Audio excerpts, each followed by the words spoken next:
There was a test done just now which shows which EVs have the fastest charging speeds that you can buy in the US. The test was done by Edmunds and they tested nearly every electric vehicle in the US market with 43 different models. The test included the Tesla Model 3 and the Model Y. The Tesla Model 3 long range was number 10, but also keep in mind that there are some really expensive vehicles on this list. For example, the Mercedes-Benz EQS 450 starts at $102,000.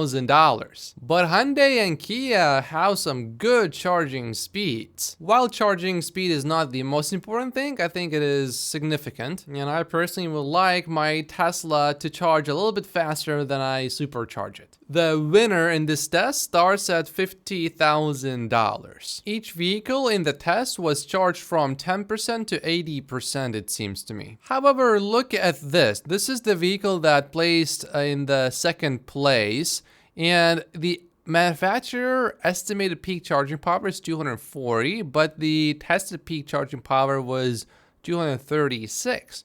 And then you look at Tesla, for the Model 3, the actual estimated peak power was slightly higher than the suggested max power, but that was not true at all for the 2021 Tesla Model Y. Maybe there was something wrong with that car. And here's something that's quite disappointing for Ford F-150. You only get 332 miles an hour. And that's if you are not towing anything. So imagine if you are carrying something heavy.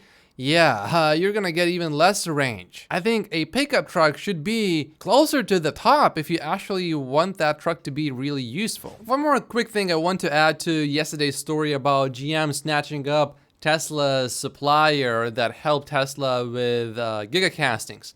That company was put up for sale last year, so I am sure that Tesla actually had a chance to buy that company. And if Tesla thought it was an important supplier, Tesla would have done so because they could have bought it for under $100 million.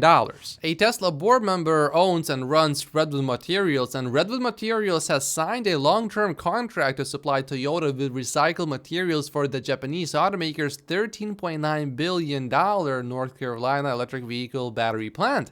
Redwood will remanufacture EV battery components from materials supplied by Toyota and recycled from end-of-life vehicles. There was a rumor earlier that the Midnight Cherry Model Y color would be discontinued, but a Tesla employee said that that report was false and that Midnight Cherry Red isn't going anywhere and will not be discontinued. So I generally take that as good news. SpaceX has just received official FAA approval for Starship's second orbital flight attempt. This means the launch attempt is actually this Friday, to which I'm really looking forward to. SpaceX has made many improvements to the rocket since it first launched in April, and the weather is looking really good for the launch. And it's a bit difficult to really grasp the scale of these rockets. This thing that you see that's coming up is just one part of the whole thing, and it's massive. So Friday is going to be exciting.